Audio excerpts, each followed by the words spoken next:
वन्दे शम्भुमापतिं सुरगुरुं वन्दे जगत्कारणं वन्दे पन्नगभूषणं मृगधरं वन्दे पशूनां पतिं वन्दे सूर्यशशाङ्कवह्निनयनं वन्दे मुकुन्दप्रियं वन्दे भक्तजनाश्रयं च वरदं वन्दे शिवं शंकरम। नमस्कार, स्वागत है आपका आचार्य वाणी में। मैं आचार्य डॉक्टर विक्रमादित्य आपके साथ हूँ और आज का हमारा विषय है मकर राशि वालों के लिए 6 तारीख मंगलवार का अवसर, नवमी तिथि विद्यमान है और ग्रह नक्षत्रों के दृष्टिकोण से ग्रह योग जो आपके लिए दिखाई देते हैं, थोड़ा मन में बंधन सा दिखाई दे रहा है। बहुत सारी चीज़ों को काम करने में थोड़ा सा मन में ऐसा भाव दिखाई देता है किसके लिए किया जाए, थोड़ा सा यानी एनर्जी लेवल डाउन दिखाई देता है। तो उसको एनर्जी को थोड़ी सी आवश्यकता है आपकी राशि के दृष्टिकोण से थोड़ा सा बढ़ाया जाए। आज थोड़ी सी ऐसी बात की चिंतन ज़्यादा होता दिखाई दे रहा है कि मन में जो बातें ऐसी उत्पन्न होती हैं कि किसके लिए करें, थोड़ा सा कुछ ना कुछ वैराग्यता का भाव मन में उदय होता दिखाई दे रहा है।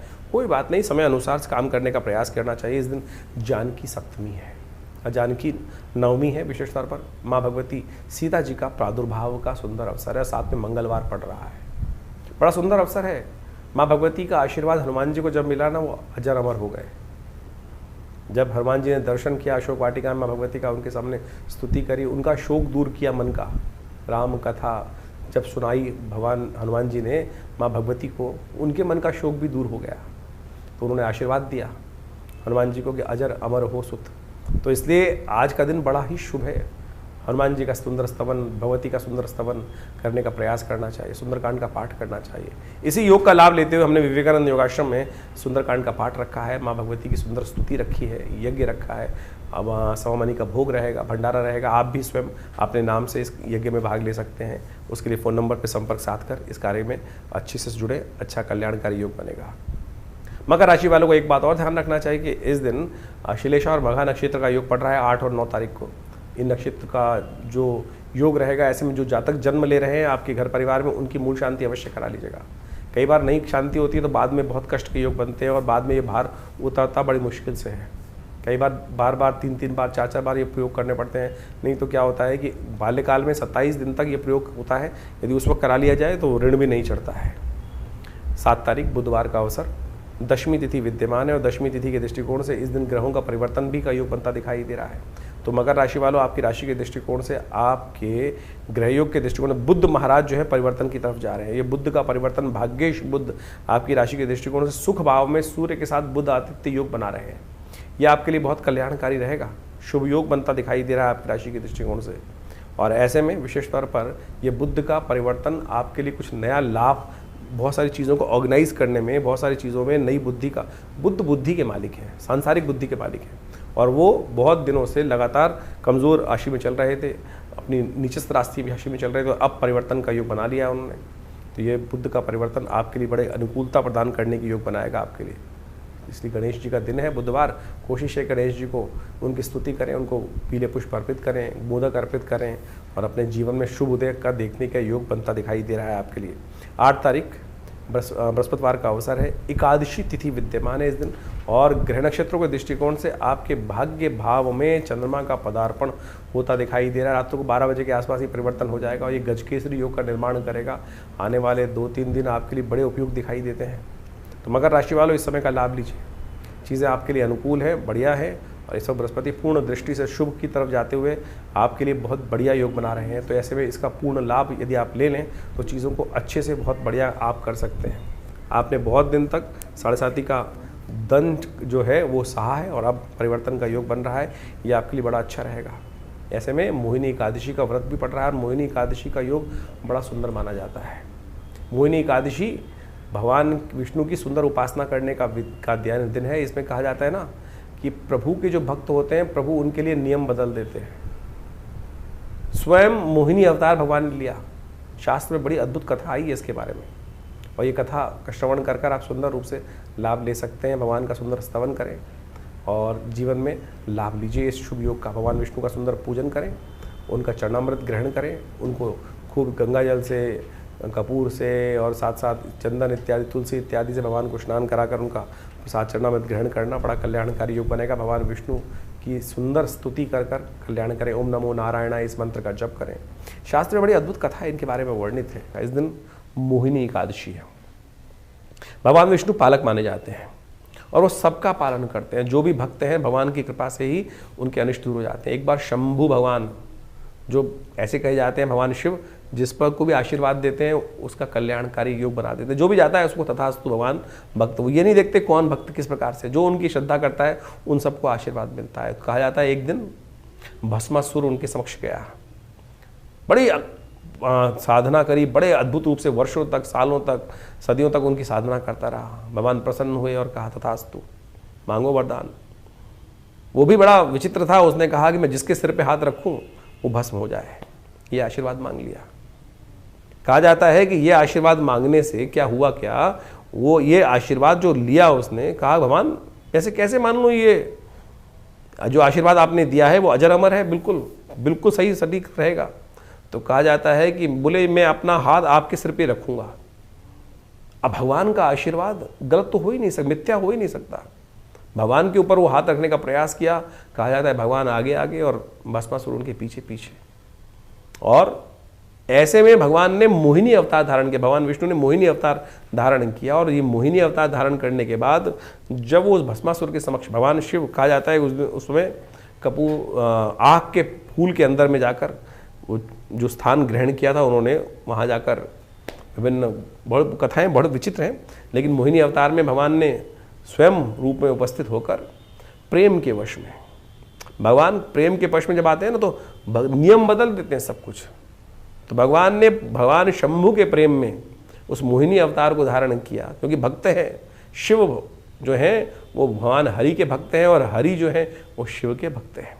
तो इसी प्रेम के वश में आकर भगवान ने मोहिनी धारण करते हैं और भस्मासुर को नृत्य करके मोहित कर लेते हैं अपने स्वरूप से। और कहा जाता है कि जैसे भगवान नृत्य करते हैं और भस्मासुर भी नृत्य करता है, भगवान अपना सिर अपने हाथ पे ले जाते हैं और भस्मासुर भी उस सिर को, अपने आशीर्वाद जो भगवान शिव से प्राप्त था उसी हाथ को अपने सिर पर ले जाता है और भस्म स्वयं हो जाता है। तो ये बहुत सुंदर तिथि है, भगवान के उस स्वरूप का वर्णन मिलता है। तो इस दिन सुंदर रूप से भगवान को प्रेम के वश में मोहने का हमको भी प्रयास करना चाहिए। उनका स्नान कराएं, उन पर तुलसी दल डालें, उनको सुंदर रूप से सहस्रसी, ये जो पुरुष सूक्त है उसके द्वारा उनका पूजन करें, पुरुष सूक्त के द्वारा पूजन करें। ओम नमो भगवते वासुदेवाय मंत्र जप करें, उससे बड़ा कल्याणकारी योग बनेगा और भगवान का पंचामृत ग्रहण करें, आपके मनोरथ सिद्ध होने के योग बनेंगे। तो मकर राशि वालों, आपने मोहिनी सुंदर अवतार की कथा सुनी। भगवान विष्णु ने किस प्रकार से मोहिनी अवतरण धारण किया और इसके अनुसार से उनका स्तुति कर कर ओम नमो नारायणाय, ओम नमो भगवते वासुदेवाय इस मंत्र का जप कर इस दिन व्रत रखना चाहिए, भगवान का सुंदर पूजन करना चाहिए और श्रद्धा से पूजन कर कर उनका आशीर्वाद ग्रहण करना चाहिए। भगवान की सुंदर ये कथा बताती है कि भगवान अपने भक्त के लिए कोई नियम भी बदल देते हैं और जहाँ भगवान का अनुग्रह प्राप्त हो जाए ना, समस्त नवग्रह आपके अनुकूल हो जाते हैं। इस बात को सिद्धांतिक तौर पर हमें समझ लेना चाहिए। बात करते हैं 9 तारीख शुक्रवार की। द्वादशी तिथि विद्यमान है, गजकेसरी योग आपकी राशि में बना हुआ है। चीज़ें आपके अनुकूल तक, आपके सिर्फ कर्म पर डिपेंड कर रही हैं। भाग्य साथ देने को तैयार बैठा है, चंद्रमा बैठा है वहाँ पे, बृहस्पति दृष्टि डाल रहा है और साथ साथ नए योग भी लाभ मिलते दिखाई दे रहे हैं। लेकिन शनि महाराज थोड़े से भाग्य पे दृष्टि डाल रहे हैं, वो थोड़ा सा आपको पीछे खींचते दिखाई दे रहे हैं। तो इसलिए थोड़ा सा मेहनत ज़्यादा, हिम्मत ज़्यादा, उठो जागो चलो, आपके लिए गाड़ी बिल्कुल अनुकूल है। कोशिश करें इस समय में लाभ लेने के लिए। शुक्र प्रदोष का योग बन रहा है, शुक्रवार का दिन है और प्रदोष का योग बन रहा है। शाम के समय इच्छु रस से या विशेष तौर पर आपको विशेष तौर पर भगवान का गंगा जल से भगवान का विशेष तौर पर अभिषेक करना चाहिए। सुगंधित द्रव्य से भगवान का अभिषेक करना चाहिए शाम के समय भगवान शंकर का। आपके लिए जीवन में वैभव, घड़ी, गाड़ी, घोड़ा सब प्राप्ति करने के योग बन सकते हैं। सुख के लिए इस शास्त्र के अनुसार से इस बात में कहा गया है कि जो शुक्र प्रदोष के दिन दही से, दूध से और इच्छु रस से भगवान का, सुगंधित द्रव्य से भगवान का अभिषेक करता है, शहद से भगवान का अभिषेक करता है भगवान शंकर का, शाम को प्रदोष काल के टाइम पे उनकी मनोकामना सिद्धि के अद्भुत योग बनते हैं। 10 तारीख के दिन ग्रह नक्षत्रों का दृष्टिकोण से योग बन रहा है, वो समझ लीजिए शनिवार है, त्रयोदशी तिथि है और साथ साथ दिन का आरंभ आपके लिए बड़ा अच्छा दिखाई दे रहा है। ग्रह नक्षत्र आपके लिए अनुकूल दिखाई दे रहे हैं, चीज़ें आपकी मेहनत के अनुसार से लाभ देती दिखाई दे रही है, मेहनत के अनुसार से।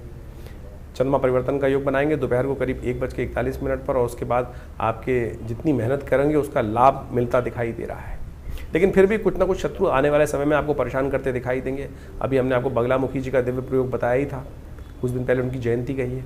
उसी श्रृंखला में छिन्नमस्तिका भगवती जो दश महाविद्या के अंतर्गत आती है, उनकी जयंती है। ये ऐसे अद्भुत प्रयोग हैं जब कोई और प्रयोग काम ना कर रहा हो, तब इन भगवती का स्वरूप इनके दिव्य मंत्रों के साथ किया जाए तो असंभव से असंभव कार्यों में विजय प्राप्ति के योग बन जाते हैं। तो इस दिन उनकी सुंदर स्तुति करें, भगवती के स्वरूप में ही उनका ध्यान करने का प्रयास करें, उनके कल्याण के लिए प्रार्थना करेंगे, अपने कल्याण के लिए तो रास्ता बनेगा। तो ये मई के आरंभ काल के ग्रहों की गणना आपने समझी, तो ये समझ लीजिए मई का जो समय बहुत विशेष योग लेकर आ रहा है। मई का ये योग विशेष तौर पर देखिए, कई ग्रहों का परिवर्तन की स्थिति, जैसे हमने आपको कहा, ये परिवर्तन की स्थिति बहुत विशेष है। वैशाख का महीना चल रहा है और वैशाख के महीने के अंतिम समय में शुक्ल पक्ष का जब दौर चले तो उस समय में कई प्रकार के शुभ योग बने। और एक समझ लेना चाहिए आपको कि आमतौर पर आजकल ज्योतिष के अंदर विशेष तौर पर यह बात हो गई है कि हम ग्रहों का निवारण किस प्रकार से करें, और हम जो उपाय बताते हैं ना, वो वैदिक पुराणिक मत से बताने का प्रयास करते हैं। बहुत सारे लोग तथाकथित तौर पर टोटकों में फंस जाते हैं, लेकिन भारतीय संस्कृति में भारत को समझने के लिए वेद, उपनिषद, ये सब जो पुराण इत्यादि मत हैं, जो कथाओं के माध्यम से हमारे साथ जुड़े हुए हैं, एक तो हमारा इतिहास भी है और साथ साथ हमारे कष्टों के निवारण करने का वास्तविक सिद्धांत भी है। पंचांग के अंदर कई लोग अध्यात्म को बिल्कुल ही भूलने का प्रयास कर रहे हैं, और कई लोग इस प्रकार से समझते ही नहीं है कि बहुत ज्योतिष भाई वेद का अंग है। ज्योतिष को अध्यात्म से हटकर देखा ही नहीं जा सकता है। अध्यात्म से हटके समझने का प्रयास करेंगे तो ग्रह गणना को विशेष तौर पर ना तो उसकी वास्तविकता आप समझ सकते हैं, वो तो मैथमेटिक्स कैलकुलेशन के रूप में आप उसको केवल गणनाओं के तौर पर समझ सकते हैं, लेकिन निवारण, कष्ट का निवारण जो है वो इतिहास में दर्ज है। पुराण, उपनिषद, वेद, ये सारा का सारा भारतीय संस्कृति का ऐसा एक सार गर्भित ग्रंथ है कि जिससे हमको जीवन जीने की कला भी समझ में आती है। और ये वैशाख का महीना चल रहा है जिसे भगवान ने अपना नाम दिया है। कार्तिक से भी बढ़िया कोई मास हो सकता है जिसमें सुंदर योग बनते हैं, चाहे वो विशेष तौर पर आप समझे, जिसमें आज हमने आपको समय कालांतर में बताने का प्रयास किया। अक्षय तृतीया वैशाख के महीने में आती है और साथ साथ विभिन्न प्रकार की जयंती आती है, बगलामुखी जयंती आती है। जीवन में कष्ट चल रहा हो, कैसे निवारण करेंगे? अगर एक पुराने हमारे कवि साहब ने लिखा, क्षमा शोभती उस भुजंग को जिसके पास गरल हो। अभी भारत के ऊपर इतनी भयावह स्थिति बनी, कुछ लोगों ने भारत के सम्मान को तार तार करने का प्रयास किया। यदि हम पे शक्ति नहीं होगी जैसे, तो हम कैसे, कोई भी आके थप्पड़ मार के चला जाएगा, और यदि शक्ति होगी तो उसका प्रत्युत्तर देकर अपने सम्मान को पुनः स्थापित करने का कार्य किया सकते हैं। बगलामुखी, छिन्नमस्तिका इत्यादि की जयंती इस वैशाख के महीने में आती है। ये शक्तियों का इसीलिए शास्त्र में वर्णन है कि भाई जीवन में कष्टों का निवारण करने के लिए जो आपके पास शक्तियां हैं, ब्रह्मास्त्र हैं, उनका उपयोग किया जाना चाहिए।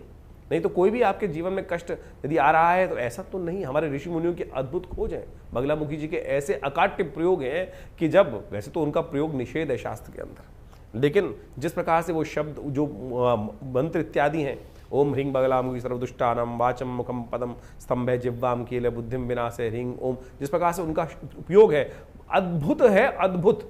यानी यदि शास्त्र में जैसा हमने कहा कि उनका उपयोग ये साधारण तौर पर निषेध माना गया है, लेकिन जब सर से पानी ऊपर चला जाए और आपने कोई अपराध नहीं किया है, सामने वाला आपको खत्म करने के कगार पे है, तब इन ब्रह्मास्त्रों का प्रयोग शास्त्र में वर्णित किया गया है। और आदिकाल में लोगों ने, हजारों लाखों लोगों ने इसका उपयोग करके अपने कष्टों को दूर करने का रास्ता बनाया है। इसी प्रकार से छिन्नमस्तिका देवी की जयंती इसमें आए, नरसिंह भगवान की जयंती इसमें आ रही है, और तो और अनेक प्रकार के सुंदर योग इस वैशाख के महीने में बनाए हैं। और सुंदरतम प्रभाव ऐसा बताया गया है कि केवल जल का दान ही समस्त कष्टों से निवारण का योग बना देता है। वो सब हमने आपके समक्ष रखने का प्रयास किया।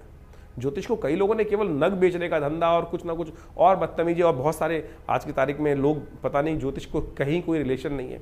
एक तो महानुभाव हम अभी समझ में आ रहा है, लोग हमसे आगे पूछते हैं कि बहुत सारे ज्योतिषी कहते हैं कि सुरा पान करना भी ग्रहों को शक्ति देता है। अरे मूर्खता की पराकाष्ठा है। किस प्रकार से शास्त्र में कहां, किस प्रकार से, कौन से जगह वर्णित है जिनको शब्दों का, संस्कृत का एक आ ई उ का ज्ञान तक नहीं है, शब्द पता ही नहीं है कि जो किस प्रकार से उपस्थित करने की बात कर रहे हैं। कुछ लोग तो आज भारतीय संस्कृति को इस प्रकार से कहते हैं कि देवता जो सोमरस का पान करते हैं उसको हम मदिरा के साथ जोड़ देते हैं। अरे मदिरा और सुरापान में बहुत फर्क है। सुरा का मतलब होता है चंद्र से निकला हुआ अमृत के समान शीतल पेय जो अमृतत्व का वर्णन करता है। क्या वो सुरा के मदिरा के साथ उसको जोड़ सकते हैं आप? और अभी ज्योतिष में ऐसी वर्णन कर रही है कि किसी को मदिरा पिलाना भी उपाय होता है, ग्रहों को शक्ति दे देता है, सत्यानाश कर देगा। किसी भी ज्योतिष के वास्तविक तौर पे अनुभव के ग्रंथ की बात करें तो वहां ये लिखता है शराब और कबाब, चाहे लाल किताब, चलिए आज की तारीख में प्रचलित लाल किताब है, वहीं जाके पढ़ लीजिए कहाँ किस ग्रह के उपचार के लिखा है। वहां तो ये बात लिखी है कि शराब और कबाब जिसकी जिंदगी में आ जाएगा वो बर्बाद हो जाएगा व्यक्ति। तो आप समझें ज्योतिष को जिस प्रकार से आज तथाकथित लोगों ने जिस प्रकार से पहुंचाया है, कहां कहां पहुंचा दिया है, उन सबको आज हटाने का हम प्रयास करें सही रूप से। हमने ज्योतिष को वैदिक ज्योतिष के साथ जोड़कर आपके समक्ष उपाय रखें। और इस वैशाख महीने में आप समझें, हमारे यहाँ व्यवस्थाएं बताई गई है, माधव मास इसका नाम रखा गया। केवल जल का दान, कलश भरकर जल का दान करने से ही आपके जीवन के इस मास में कहा जाता है कि एक बार हरिनाम का स्मरण कर लें तो आपके समस्त कष्ट निवारण करने के योग बन जाते हैं। तो आप इन सब सिद्धांतों को सही रूप से समझने का प्रयास करें। और जैसा ज्योतिष की गणनाओं पे इस महीने में, मई के महीने में बहुत ग्रहों का परिवर्तन है, जीवन परिवर्तन की तरफ जा रहा है। गुरु अतिचारी स्थिति में आ चुके हैं और वो ग्रह परिवर्तन, राशि परिवर्तन का एक महत्वपूर्ण योग बना रहे हैं इस मई के मध्यकाल में। इसके साथ साथ राहु का परिवर्तन का योग बन रहा है। ये सारे परिवर्तन आपके लिए बहुत महत्वपूर्ण रहने वाले हैं, एकदम स्थिति परिवर्तन की तरफ जाने वाली है। ऐसे में थोड़ा सावधान रहकर देखिए, ग्रह गणना के अनुसार से ये भी समझ लें, क्योंकि इस समय में जो ग्रहों का योगा योग बन रहा है, आप समझें कि जो ग्रहों का योग बना कि जो रविवार के 5 योग बन गए, और कई बार यदि दृष्टि देखें जिन जिन क्षेत्रों में 5 मंगलवार का योग की एक तिथि बढ़ रही है, कहीं ना कहीं तिथि बढ़कर जो है वैशाख पूर्णिमा से आगे निकल जाएगी तो मंगलवार का योग भी आ जाएगा, तो 5 मंगल का योग बन जाएगा। उन क्षेत्रों में भयावह स्थिति, युद्ध की स्थिति भी बन सकती है, और ये कहीं ना कहीं रक्त रंजित स्थिति को ग्रहों का योगा योग बनाती दिखाई देगी। ग्रह परिवर्तन की तरफ जा रहे हैं, बुध स्वयं बहुत सुंदर परिवर्तन की तरफ जा रहे हैं। बुध का ये परिवर्तन बहुत विशेष होने वाला है। बुध जिस प्रकार से काफी लंबे समय तक क्षीणस्थ अवस्था में थे, नीच की राशि में चल रहे थे, और वो परिवर्तन कर कर सूर्य के साथ बुध आदित्य योग बनाकर चले गए हैं। ये सब का सब आपकी राशि में बहुत महत्वपूर्ण योग परिवर्तन की तरफ ले जाता दिखाई दे रहा है। लेकिन यहाँ एक बात और समझने की आवश्यकता है, हम ज्योतिष के यहाँ विषय जो उपस्थित रखते हैं वो गोचर के साथ रखते हैं। गोचर का यानी, गोचर का मतलब समझ लें कि present situation of the planets. गोचर में जो आज आकाशीय मंडल में ग्रहों की स्थिति है वो क्या, कौन सी राशि में किस प्रकार का परिवर्तन बना रही है। लेकिन आपका जन्म एक विशेष समय पर हुआ है, उससे आपकी जन्मपत्री बनी, उससे आपके नक्षत्र की कैलकुलेशन से दशाएं निकाली गई, दशाएं, अंतर दशाएं, ग्रहों की इंटरनल स्थिति, उन सबको कोरिलेट करने की आवश्यकता है। अगर विंशोत्तरी दशा, अंतर दशा, प्रत्यंतर दशा के अनुसार से आपका समय अच्छा चल रहा है और गोचर में भी वही ग्रहों का योगा योग बन जाए तो वारे न्यारे। और बाई चांस यदि विंशोत्तरी में अच्छा नहीं चल रहा है, गोचर में अच्छा चल रहा है, या गोचर में अच्छा नहीं चल रहा है, विंशोत्तरी में अच्छा चल रहा है, तो उसका इंप्रेशन अलग हो जाएगा। तो इसलिए जन्मपत्री इत्यादि को बहुत अच्छे से गोचर के दृष्टिकोण से तो समझ में आती है चीज़ें। कई बार बहुत सारे लोगों के प्रश्न आते हैं, बोलते हैं कि आपकी राशि के दृष्टिकोण से हमने जो योग बन रहा है वो बहुत अच्छा बता रहे हैं, लेकिन हमारे जीवन में घटित नहीं हो रहा है। कारण क्या है? कारण होगा आप हमारे अपने इंडिविजुअल चार्ट के अंदर कोई ना कोई ऐसी ग्रह स्थिति बैठी हुई है कि जिसका हमको ज्ञान नहीं हो पा रहा है। और जो वहाँ अगर किसी व्यक्ति की कुंडली में दरिद्र योग बना हुआ है, केमुद्रम योग बना हुआ है, आपकी कुंडली में 100 राजयोग है और एक के मुद्रम योग, चंद्रमा बिल्कुल अकेला है, कोई शुभ ग्रह से दृष्ट नहीं है और आसपास उसके 2-2 भाव तक कोई ग्रह नहीं बैठा है, तो फिर दरिद्र योग हो गया है। और 100 राजयोगों को अकेला वो केमुद्रम योग खत्म कर सकता है। अगर किसी कुंडली में है तो गोचर में लाख दर्जे अच्छे ग्रह हो जाए, कुछ होगा ही नहीं, तो उसका निवारण करना पड़ेगा। ग्रहों का स्थिति को समझते हुए कैसे उस ग्रहों को, अशुभ ग्रहों के योगा योग को जो आपकी जन्मपत्री में चल रहे हैं परिवर्तन के योग बनाने हैं। अब आपकी गोचर में जो अच्छे ग्रह हैं, लेकिन आपकी विंशोत्तरी अंतरदशाओं में जो ग्रह की स्थिति बनी हुई है वो कहीं ना कहीं मारने के योग बना रही है, कहीं ना नुकसान करने के योग बना रही है, तो कैसे परिवर्तन का योग बनेगा? तो गोचर के दृष्टिकोण से और इन सब चीजों को समझने की आवश्यकता है। ज्योतिष बिल्कुल सत्य है, प्रमाणित है, इसमें एक भी बात कपोल कल्पित नहीं हो सकती। यहां तक कि आपके जीवन में जो स्वप्न भी आ रहा है ना, वो भी ग्रहों के अनुसार से जाना जा सकता है, उसका भी प्रभाव है, और ये बहुत विवेचना के द्वारा उपस्थित किया जाता है। बहुत सारे जीवन में आपकी कुंडली में सपोज एक व्यक्ति आए हमारे पास और उनकी कुंडली में बहुत वर्ष पूर्ण के बाद पिताजी के साथ जन्मपत्री देखने का अवसर मिला उनका, और वो बड़े परेशान थे और हिंदुस्तान के एक बहुत बड़े ब्यूरोक्रेट थे, एक उपराष्ट्रपति थे, उनके बहुत अच्छे निजी सचिव थे शायद, बहुत पुरानी बात है। और वो जन्मपत्री दिखाने आए हमारे पास पिताजी के समय पर, और आप समझे उनकी जन्मपत्री के अंदर वो बात देखने आए थे, महाराज जरा देखें जन्मपत्री हमारी क्या है। हम लोगों ने जब जन्मपत्री देखी तो बड़ा अच्छा ग्रह दिखाई दिया, महाराज पुनः देखें। तो उन्होंने कहा जी मेरे को किसी ज्योतिषी जी ने बता दिया है कि मेरा मृत्यु योग आ रहा है, मेरी मृत्यु होने वाली, ऐसा योग उन्होंने बताया कि होने वाली है। जब हमने बहुत जन्मपत्री को देखा तो हमने कहा जी आपकी कुंडली में तो पूर्ण आयु है, हाँ, लेकिन जिन ज्योतिषी ने बताया है वो भी चमत्कार किया है, बिल्कुल मृत्यु होने के योग है आपकी कुंडली में, लेकिन उस मृत्यु के बाद भी आप जीवित रहेंगे। वो बड़ा सकपकाया व्यक्ति, मुझे अभी भी याद है। तो जब ये स्थिति बनी तो कारण क्या था, उसका जो ग्रह था वो स्वप्नादि अवस्था में था, जो मृत्यु कारक योग बना रहा था वो स्वप्न आदि अवस्था में थी, यानी उसकी मृत्यु होने का योग था लेकिन स्वप्न में मृत्यु होने का योग था। ये वो ज्योतिषी देखना भूल गए और व्यक्ति परेशान हो गया। तो आप समझे आपकी जन्मपत्री में कौन सी अवस्था, ग्रहों की अवस्था देखी जाती है। बालादि अवस्था में ग्रह है, वृद्धादि अवस्था में ग्रह है, जागृत अवस्था में है, स्वप्नादि अवस्था में है, या मृत अवस्था में ग्रह है। अब समझें कि आपकी कुंडली के अंदर बहुत सारे, जो आप संपूर्ण कुंडली कैलकुलेट करते हैं तो बालादि अवस्था भी ग्रह मानी जाती है, जिसका ग्रह भी जन्म हुआ हो, बालादि अवस्था में हो, युवा में है या प्रौढ़ में है या बहुत बुढ़े में अवस्था में है या मृतावस्था में है। ग्रह भी मृतावस्था में होता है। तो यानी वो कब कौन से अंशों में कहां किस प्रकार से बैठा है, इन सब चीजों की इतना बृहद वर्णन ज्योतिष शास्त्र के अनुसार से किया जाता है और उसके बाद विवेचनाएं की जाती है। ग्रह आप समझे ऐसी अवस्थाएं बनती हैं कि प्रत्यक्ष अवस्था में या हास्यादि अवस्था में, ग्रह की अवस्था हास्यादि अवस्था, यानी मजाक वाली स्थिति में भी ग्रह है कि आपका ग्रह बहुत बढ़िया उच्च का होकर बना हुआ है, लेकिन उसकी अवस्था हास्यादि अवस्था में, तो मजाक उड़वाएगा आपका। बहुत बार जीवन में होता है कि सब कुछ होते हुए भी कहीं मजाक उड़ रहा है व्यक्ति का, सब कुछ हास्य परिहास हो गया। तो वानी वो ग्रहों की अवस्था भी इतनी ज्यादा ज्योतिष के अंदर बहुत गणनाएं बहुत सुंदर रूप से उपस्थित की गई हैं। इसके लिए अध्ययन की आवश्यकता है। आज की तारीख में तो बहुत सारे लोग सोशल मीडिया पर लोगों को ज्योतिषी बना रहे हैं। 4 दिन के अंदर ग्रहण ज्योतिष पढ़कर आप किसी भी प्रकार से आप बहुत सारे ग्रहों के मूल को समझकर प्रेडिक्शन करना जान जाएंगे। नीम हकीम खतराए जान, एक पुरानी कहावत है, नीम हकीम खतराए जान। आप किसी कुंडली में, जैसे मैंने ये आपको एक कहानी उपस्थित करी, कहानी नहीं है सत्य कथा है, वो व्यक्ति सोची क्या स्थिति रही होगी कि उसके मनोमस्तिष्क पे क्या स्थिति होगी कि वो व्यक्ति सोच रहा है कि मेरी मृत्यु होने वाली है। मेरा एक मित्र था, दिल्ली में बहुत बड़ी दुकान चलाते हैं, बहुत बड़ी एक लॉ की दुकान चलाते हैं। मुझे आज भी याद है कि अब इससे कुछ 10-15 वर्ष पूर्व उसके दिमाग में कोई ऑपरेशन की बात आई, दिमाग में कुछ समस्याएं थी, डायग्नोज हो गया था। और उन दिनों पिताजी हमारे थे, हमारे पास आया जन्मपत्री दिखाने के लिए। तो जन्मपत्री के अनुसार से हमको दिखाई दे रहा था यार इतनी भयावह स्थिति नहीं है जितनी तेरी स्थिति है। उसकी ऐसी स्थिति हो गई थी, घड़ी तू ले जा, ये स्थिति तू ले जा, अब जीना तो है नहीं, ऐसी स्थिति आ गई थी। लेकिन हमने उसको कहा कि भाई जिएगा, चिंता मत कर, तेरा ऐसा कोई भयावह स्थिति नहीं है।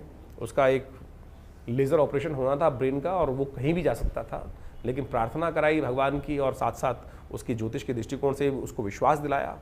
आज 12-15 साल हो गए, उसको देखता हूँ, समझता हूँ, आज भी उसकी नमस्ते आती है, धन्यवाद आता है।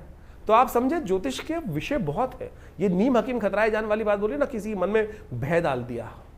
आज पूरा खेल भय का चल रहा है। चाहे किसी भी फील्ड में चले जाओ, किसी डॉक्टर के पास चले जाओ, वो कह देता है कि भाई ये तो बहुत खतरनाक बीमारी है, इसका तुरंत ऑपरेशन करा लो, कुछ और है नहीं, व्यक्ति बेचारा वैसे ही परेशान हो जाता है। तो ज्योतिष भय दिलाने वाली स्थिति नहीं है, ज्योतिष विश्वास दिलाने वाली स्थिति है। आपके जीवन में परिवर्तन लाने का रास्ता बनाया गया है। आपके जीवन में सिखाया जाता है कि कोई भी कष्ट है उसका सकल पदार्थ है जगमाही, कर्महीन पुरुष पावत नहीं। कर्म सही दिशा में कर्म किया जाए, जो उपाय निवारण, कारण जानने के बाद निवारण जो है वो ज्योतिष के उपनिषद इत्यादि यानी पुराण इत्यादि में ही तो वर्णित किया गया है कि किन किन के जीवन में कहां कहां घटना बनी, उन्होंने सत्यनारायण कथा करी और उससे उनके जीवन के कष्ट दूर हो गए। तो यही तो निवारण है। आज की तारीख में लोग बैठे हैं कि भैया वो शराब पिला दो, इस दिन शराब पी लो, इससे ग्रह परिवर्तन हो जाएगा, शुक्र और बलिष्ठ हो जाएगा। बलिष्ठ क्या होगा, आपका जीवन में समस्याएं कुछ और हो जाएंगी। आप सोचें कि आज की तारीख में लोग चुटकी बजाकर स्थितियों को उत्पन्न करने के लिए आज जो भी स्थिति की जा रही है वो ज्योतिष के दृष्टिकोण से कहीं उनका ज्योतिष से कोई मतलब है नहीं। तो हम इन समस्त चीज़ों को आपके समक्ष पूरी तरह से ज्ञान वर्धन करने के साथ साथ चीज़ों को सही रूप से करने का प्रयास करते हैं। तो ज्योतिष को सही रूप से समझें, चीज़ों को अपने जीवन में उतारने का प्रयास करें। जन्मपत्री आप दिखाना चाहते हैं तो उसके लिए अपॉइंटमेंट भी ले सकते हैं, और हमारे यहाँ से आपकी अपनी जन्मपत्री प्राप्त करने के लिए, अपने ग्रहों को समझने के लिए, कौन से आपके योग बने हुए हैं, किस प्रकार के योग बने हुए हैं, कौन से ग्रह कब फलीभूत होंगे, आपके लिए कौन सा उपाय श्रेष्ठ रहेगा, जनरल प्रेडिक्शन के तौर पर बहुत सारे लोग हमारे पास आते हैं। हम नग का विरोध नहीं करते भाई, हम कहते हैं सत्य पहने असली पहने। रुद्राक्ष इत्यादि जो भी चीज़ें शास्त्र में वर्णित है कहीं गलत नहीं है, कहीं कोई गलत नहीं है, लेकिन शुद्ध तो हो, सही तो हो। यदि आप हमारे यहाँ कौन से नग आपके लिए है वो भी बता दी जाते हैं, हम बताएंगे बिल्कुल, लेकिन हम बेचते नहीं।